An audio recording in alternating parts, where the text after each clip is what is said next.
স্বাস্থ্য ভবনের সামনে সারা রাত ধর্ণা বিক্ষোভ, বৃষ্টি মাথায় নিয়ে আন্দোলনে অনড় জুনিয়র ডাক্তাররা।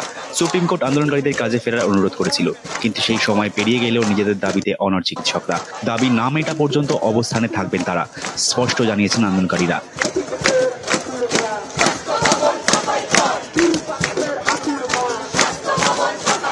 বুধবার সকালে জুনিয়র চিকিৎসকরা জানিয়েছেন আলোচনায় বসতে আপত্তি নেই তাদের, কিন্তু কিছু শর্ত বেঁধে দিয়েছেন তারা। জানিয়েছেন ওপেন ফোরামে আলোচনা করতে হবে, তবেই তারা আলোচনায় বসতে রাজি।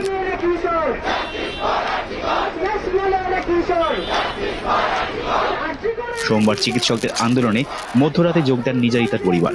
তারা জানান তাদের জন্য যেভাবেই ছেলেমেয়েরা লড়াই করছে তা দেখে বাড়ি বসে থাকতে পারেননি তারা। এদিকে সকাল থেকে আন্দোলনকারীদের পাশে দাঁড়িয়েছেন সাধারণ মানুষ। অবস্থানরত জুনিয়র ডাক্তারদের জন্য খাবারের ব্যবস্থাও করা হয়েছে। দক্ষিণ কলকাতার একটি বেসরকারি স্কুলের অভিভাবকরা স্বাস্থ্য ভবনের সামনে চিকিৎসকদের আন্দোলনে আসেন।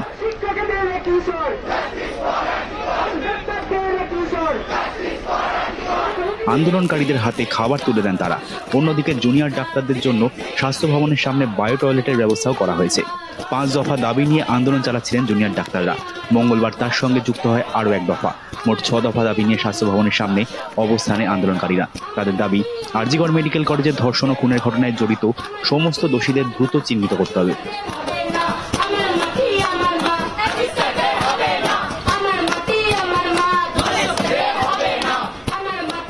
অপরাধের উদ্দেশ্য সামনে আনা ও দোষীদের দৃষ্টান্তমূলক শাস্তি, তথ্য প্রমাণ লোপাটের সঙ্গে প্রত্যক্ষ বা পরোক্ষভাবে জড়িতদের চিহ্নিত করে বিচার করতে হবে।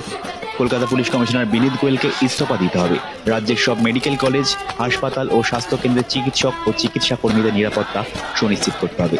চিকিৎসা ক্ষেত্রে ভয়মুক্ত পরিবেশ তৈরি করতে হবে। স্বাস্থ্য ভবনের স্বাস্থ্য সচিব, স্বাস্থ্য অধিকর্তা ও স্বাস্থ্য শিক্ষা অধিকর্তার ইস্তফাও চান জুনিয়র ডাক্তাররা। মঙ্গলবার রাজ্যের স্বাস্থ্য সচিব নারায়ণ স্বরূপ নিগম আন্দোলনরত জুনিয়র চিকিৎসকদের কাছে ইমেল পাঠিয়ে আলোচনায় বসার কথা জানিয়েছিলেন। বলা হয়েছিল আন্দোলনকারীদের সঙ্গে নবান্নে আলোচনায় বসতে চান মুখ্যমন্ত্রী মমতা বন্দ্যোপাধ্যায়, কিন্তু ইমেলের ভাষা নিয়ে আপত্তি ছিল আন্দোলনকারীদের। রাত পেরিয়ে সকাল হলেও জট কাটেনি। আন্দোলনকারীরা জানিয়েছেন তারা আলোচনায় বসতে প্রস্তুত। আন্দোলনকারী জুনিয়র ডাক্তার কিঞ্জন নন্দ জানিয়েছেন, आज क्या प्लान है, क्या उठने का कोई प्लान है या दिन भर ऐसे रहना है? नहीं, देखिए हम लोगों का डिमांड पहले से ही बहुत क्लियर है।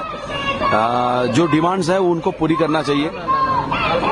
अगर गवर्नमेंट की तरफ से बातचीत करना है तो we are ready to talk, but वो जो ईमेल कल आए थे उसके हिसाब से हम लोग चाह रहे हैं ईमेल कोई हायर अथॉरिटी के पास से आए, क्योंकि जिसका हम रेजिग्नेशन चाह रहे हैं हेल्थ सेक्रेटरी, उनके पास से ये मेल अच्छा नहीं लग रहा है।